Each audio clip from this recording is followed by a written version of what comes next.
It's time to focus on seniors with Helping Seniors TV. The television show designed to make you aware of senior issues and needs, as well as to acquaint you with the resources available to help you age in place and with dignity. Now, here's your host, Joe Steckler. I'm Joe Steckler, and welcome to Focus on Seniors, the television arm of Helping Seniors of Brevard County. Our show is designed to provide you with information on how to develop your own aging and care plans. Our topic today is cataracts, and with me is Dr. Carrie Palmer, a Corneal Specialist with the Eye Institute. Welcome, Dr. Palmer. Thank you. Thank you for having me. I'm glad to have you here on the show. We found out before we talked about the show, we're actually neighbors. We didn't know that. We live right around the corner from each other. Small world. Yeah, well, this is something, Dr. Palmer, that I have found in doing television, radio work, writing for the newspaper, and with my post-Navy career, that we have so much in common with people, we simply don't know it. And it's often through an unexpected contact that we meet people, and generally speaking, those contacts enable us to help other people. So our show is really about senior care, what people can do to help seniors, but cataracts become extremely important to seniors. And I think my first question is, I had something like here, it said, what is the requirement for being an eye specialist or a cataract specialist, but you're a corneal expert? But cataracts are also your forte, right? Yes, for sure. I would say cataract surgery is typically the bread and butter of ophthalmology. Most general ophthalmologists perform cataract surgery along with a specialist of the front part of the eye, like a corneal specialist such as myself. But in addressing the subject of cataracts and seniors, what are some of the most prominent problems that, as a doctor and an eye specialist, do you encounter in working with seniors and cataract removal? Well, cataracts are extremely common. Basically, everyone gets a cataract, and we base the decision on whether or not to remove the cataract based on how it's affecting their daily life activities. So cataracts cause a general fogginess of vision, sometimes trouble with glare or light sensitivity, trouble reading the fine print despite wearing glasses. And definitely with seniors too, if they have difficulty getting around and the cataracts are disrupting the vision, it may be a very good idea to have the cataracts removed just to help with their daily life activities. So when you have a condition and you have cataracts, and I know I have cataracts, so reading the newsprint, when that becomes more difficult, and when I try to read my books, if I can't get a large print book, I sort of have to move my eyes around to find a spot where I can see the print.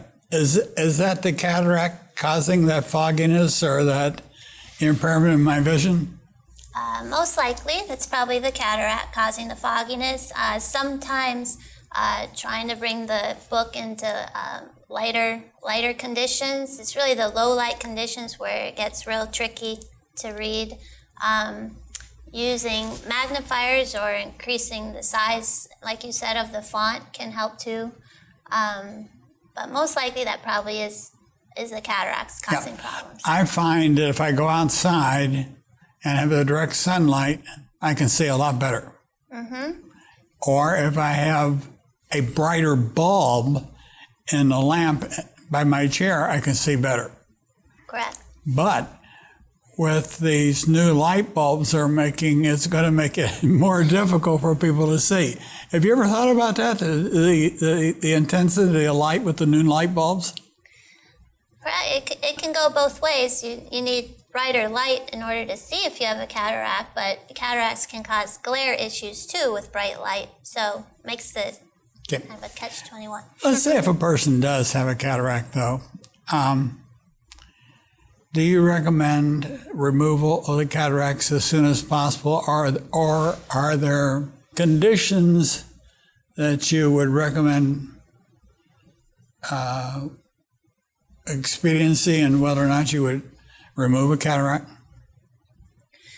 Nowadays, we are removing cataracts at an earlier stage in their development due to the advanced technology, since the actual procedure is pretty quick. So I usually base my decision whether or not to remove a cataract on how it's affecting the patient's daily life activities. We may remove a cataract earlier than another patient if, say, the patient is driving a lot at nighttime and is having problems driving due to the career or the jobs or whatever it is. But and then we have other patients who really their cataracts may be larger, but they don't feel like it's quite affecting their daily life activities. So I really base it on an individual basis whether or not to remove the cataract. How do you take a cataract off? What do you do when you take a cataract off? The only way to remove a cataract is to do a procedure where we have to go into the eye to actually remove the cataract. So I actually have a model here. I want to see what you're going to do. I want to watch this too. Okay. Cataract is actually inside the eye. So it's a cloudiness of the natural lens inside the eye. So I can take this out for you. This is actually a clear lens, but as the cataract matures, it ages, it forms an opacity, a cloudiness, and that's why it affects our vision. So during the procedure, we make a small, less than 3 millimeter incision in the cornea, and we use a special ultrasound machine, a probe, to go in. The pupil's dilated. We go in and remove the cataract with an ultrasound probe, so it kind of breaks it up and sucks it out. And then we actually put a lens implant in its place, and we do different measurements before the surgery to determine what power of lens implant to place in the eye to help the patient focus. If no lens implant is placed, the eye really wouldn't be able to focus on things. So that's why we always place a lens implant after removing the cataract. But when you actually are washing the cataract off of the inside of the eye? Pretty much. The ultrasound machine breaks it up, so we're actually able to aspirate it out of the eye with the ultrasound machine. Okay. In my case, I have a condition, I can't remember what it's called, but I'm sure you do. They're concerned if they do what you just described, it'll take my lens or my cornea off. What condition is that called? I believe you have a condition called Fuchs dystrophy of the cornea, which the cornea is actually the surface of the eye here, where the inner portion of your cornea has fewer cells than the average cornea. And whenever you do surgery, you lose some of those cells. Those cells don't regenerate. The function of those cells is to pull fluid out of the cornea to keep it nice and thin, keep it from swelling. So when you have advanced Fuchs dystrophy, you're at risk for swelling of the cornea, which also will cause fogginess of vision. So it may require an additional corneal surgery after cataract surgery if you have swelling in the cornea. Okay, let's say if a person has a cataract, and in my case, the worst happens. Let's say you were going to take my cataracts off. You go in and you do this procedure, and you find that too much of the inside of my eye is washed off. That's the best way I can say it. Then what do? Put a new cornea or a new lens in? Yep, I will still place the intraocular lens like originally planned. typically I would let the eye heal. There are certain drops we can use to try to bring that swelling of the cornea down. But if the cornea remains swollen, then I would go ahead and do a separate procedure, which would be basically a partial corneal transplant. How dangerous, first of all, let's talk about the cataract. How dangerous is the removal of a cataract with present day techniques and saying everything goes right? Is it dangerous? If everything goes right, I would say it would not be dangerous. No. What could make it dangerous? There are certain risks to performing any procedure. Okay. The risks involved with cataract surgery are very minimal. I'd say it has above a 95% success rate. Risks involved, we do go into the eye, so there's a risk of infection, which we prevent with antibiotic drops we have the patient use after the surgery. There's a risk of swelling, such as we said of the cornea, or swelling in the back part of the eye. Typically, the drops we use after the surgery will help bring down any swelling there. There's a risk of increased eye pressure after the procedure, and we have drops we use to help bring the pressure down. A risk of bleeding these days is extremely minimal with the way we do the surgery. And there's always a risk of needing additional surgery for one reason or another, say if there's a hole or a tear in the retina, which can lead to retinal detachment. All these risks are extremely low, but of course they exist because it is a procedure. You know, when you go in, I've been operated, I have all kinds of operations performed on my body, but I cringe at the thought of somebody going into my eye. It's kind of like being the dentist. I think the dentists are the greatest inflictors of pain that the world has ever known. Agreed. Do you agree? Yes. You do? Okay, good. Not eye surgery. I'm only joking. But when you think about the eye, it's such a delicate thing. And you're talking about making a cut in the eye, going inside the eye, and taking that cataract off. If you do that, can you tell when you see the ease or the degree of difficulty in removing the cataract, can you tell whether that person's going to need a corneal or a lens implant? The lens implant, which we place after the cataract is removed, we place that in all patients. A corneal issue, typically during the surgery, you won't be able to tell until you see them post-operatively and see how the cornea is healing. Certain things can happen during the surgery, but extremely rare. But there are different procedures we could do. Say if there's a tear in the back part of the capsule where the fluid in the back part of the eye comes forward, we do what's called a vitrectomy during the surgery. So there are different complications that can occur. It's very rare, but the surgeons are always prepared to handle those if something happens. Have there been any studies that have been done that would sort of show the success rate in cataract removal? Is there a... The studies show there's typically, all studies are different, but typically over 95% success rate. So it's a very successful type of surgery. It's one of the most common surgeries done in America since everyone gets cataracts. So whether or not a person develops cataracts is not dependent on age or any other medical factor, or is it? It can be. Cataracts typically are caused, most of the time are caused just by the natural aging of the lens inside the eye.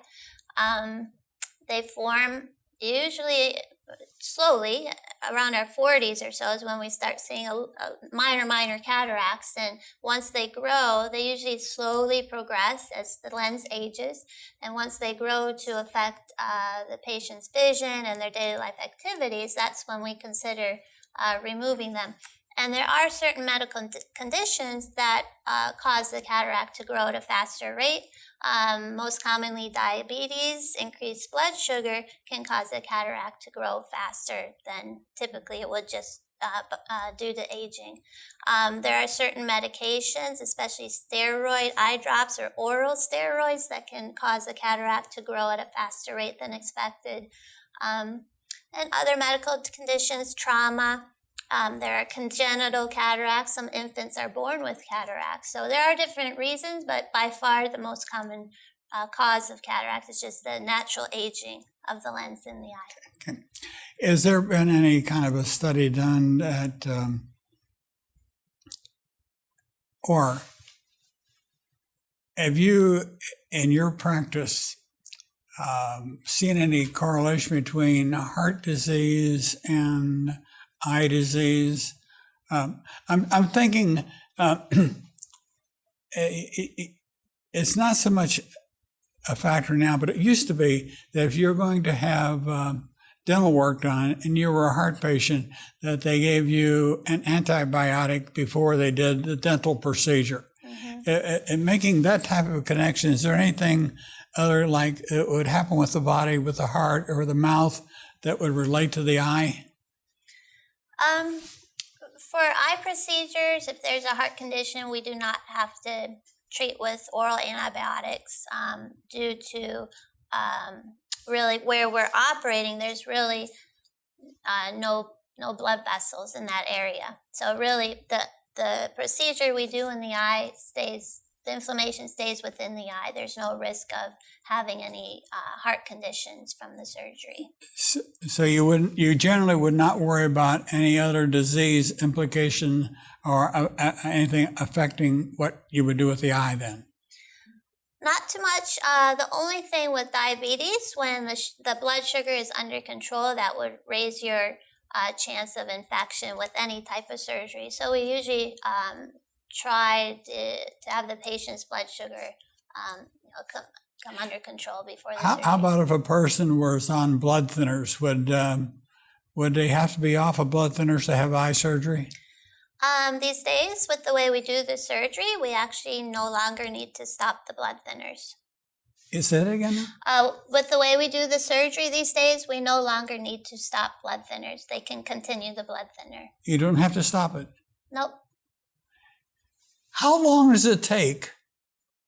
It's from the time you lay a person on that. Oh, okay, let's just talk about it. You're going to operate on me, and you're going to take my cataracts off. What do I do? Do I sit in a chair or do I lay down? During the procedure, when I'm performing the procedure, you'll be lying flat. Okay. And I do use a microscope because it's very, very small type of area to operate in. The actual procedure usually takes about 10 minutes or so. 10 minutes? Pretty quick. Do you sedate a person? You do receive IV sedation during the surgery. You're not entirely asleep. You don't have general anesthesia, but you are sedated, and we can titrate the amount of sedation according to how much anxiety the patient is feeling. So you're talking about the nervous Norvis type? Yes. If I was laying in and I saw you approach me with a couple of scalpels in your hand, would you worry about whether I was going to jump or move? How do you ensure that a person, is their head in a device, or is it just you just lay there?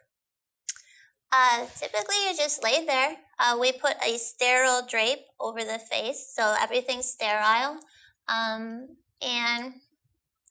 we tell the patient, if you feel like you have to move, if you have to cough or anything, just let me know so I can take the instruments out of the eye. But since it's just a fairly quick procedure, patients do real well. And with the IV sedation, they tend to be nice and relaxed, and it actually runs quite smoothly. And you generally do one eye at a time? We always do one eye at a time, just due to the certain risks, like infection, which I've never personally seen an infection from the surgery, but just to be on the safe side. You mentioned infections. Is it an uncommon thing to develop an eye infection as a result of a cataract surgery?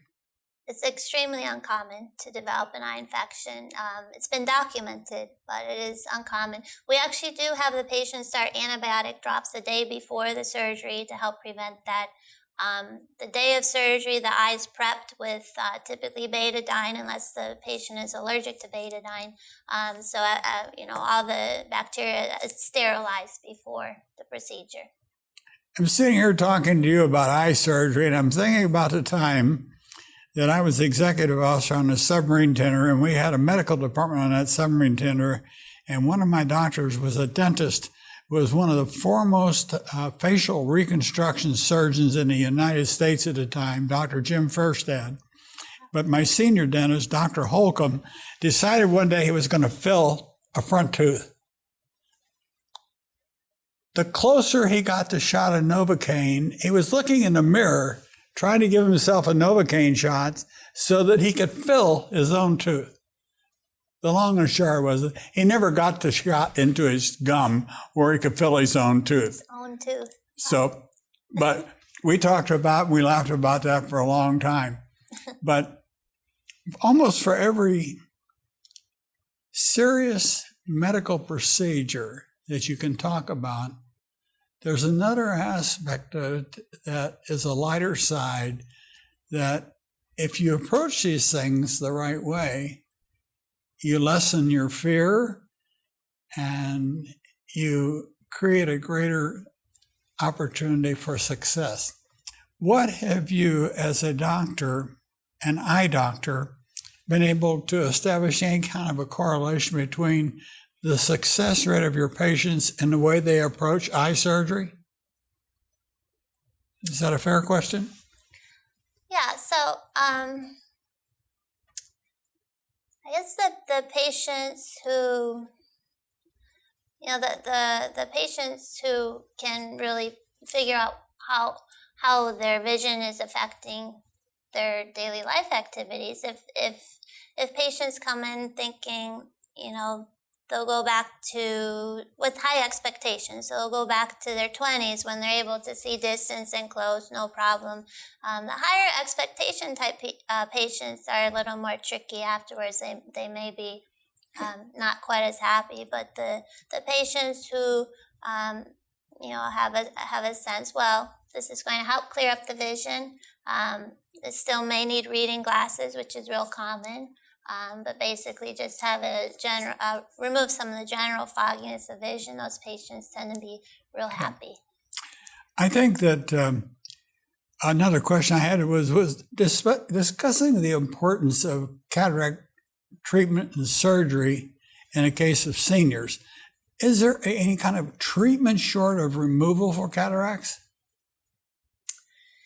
Well, really the only way to get rid of cataracts is to remove them, but definitely we can do an examination, see if glasses may help. Glasses sometimes can help. As cataracts grow, your prescription of glasses will change, so that's the first thing we check. Outside, we always recommend sunglasses, as the bright light can affect the cataracts, and actually our UV light can cause cataracts to grow potentially. As we said earlier, just increasing the font size when they're reading and things like that can help. But you reach a point where you can only increase the magnification on the glasses so much, and I'm at that point where they can't increase the magnification anymore. So the only way that I could probably see better would be to have the cataracts removed. It comes to a point where, yes, the change in the glasses just won't help any longer. And the next decision would be whether or not to go ahead and remove the cataract, especially if it's affecting your lifestyle and you're just not getting around as you used to be able to. And since it is technology-wise, it's so advanced and it is a fairly quick procedure, quick recovery time. I would say once it's affecting your lifestyle, I would say go ahead and remove it. They don't go away; they only slowly get bigger, and they'll slowly cause worsening of vision. Yeah, that's a good point you bring up. The cataracts increase in size if you don't remove them. Mm-hmm. Yes. I never thought about that. Yes, and the larger they get, the more energy it can potentially take to remove the cataract, the more possible inflammation afterwards. So that's why I recommend nowadays, if they're starting to really bother your vision, I would say just go ahead and have it removed. Yep. And compared to my 16 or I think it was 14 or 16 hours to repair my aorta when it's split wide open, 10 minutes is much quicker. I would say so. Cataract surgery for those 65 and over, that's covered under Medicare, correct? Yes. Cataract surgery is covered by Medicare if we prove it is affecting the vision or causing some glare issues. There are newer, we call them premium lenses on the market now that are not covered by insurance. Okay, let's talk about that for a minute. That's because I think we haven't got much time left, but there's a real danger that after cataract surgery, you'd have to have a lens replacement, right? After cataract surgery, well, at the same time we remove the cataract, we place the lens in the eye. So that's all done under one. Oh, you do that as procedure. normal things. Mm-hmm. Okay, so there's a difference in the type of lenses you can put in. Yes. There are newer premium lenses out. There's lenses called multifocal lenses, which have multiple rings within it, and the goal is to help correct for distance and for reading. So the traditional lens covered by insurance, we basically correct both eyes for distance. Patient still needs to wear reading glasses. With the newer multifocal lenses, these help both with the distance and the reading, decreasing your dependency on glasses. We can never guarantee you'll be glasses free, but those are the best lenses out now to help be less dependent on your glasses. Just as a matter of interest, I'm not going to nail you down to a price, but about what would it cost to have a premium lens put in? About? A premium multifocal lens usually runs around $2,500. About $2,500? Per lens. Per lens? Mm-hmm. When you think about it, that's not bad. No. I think what it costs for my dental implants is certainly less than my dental implants. There you go. It's a good way to look at it. We're almost out of time. Any final advice for people on cataracts? My final advice would be if you are experiencing decrease in vision of any type, I would recommend seeing an eye doctor, being an optometrist or an ophthalmologist, just to get your vision checked. And we can see if it's the cataracts causing the decreased vision, or there could be other things also. So really it requires a full dilated exam to figure out what's going on and what the reason is for the decreased vision. If they wanted to see Dr. Carrie Palmer, all they'd have to do is call the Eye Institute, and your main office is over on NASA Boulevard? Yes. And that's where your office is, right? Correct, yep. Okay. Thank you, Dr. Palmer. And I want to thank you, viewer, for watching today's episode of Focus on Seniors. If you have questions or comments, you can call us at 321-473-770. For more information on senior care and resources, visit our website at helpingseniors.brevard.com. And be sure to listen to Focus on Seniors on radio station 1300 AM WMEL every Thursday morning at 9 a.m. And look for us in your Florida Today Health section every Thursday for our Focus on Seniors column. I'm Joe Steckler, and thank you for joining us today for Focus on Seniors. And thank you, Dr. Palmer. Thank you very much.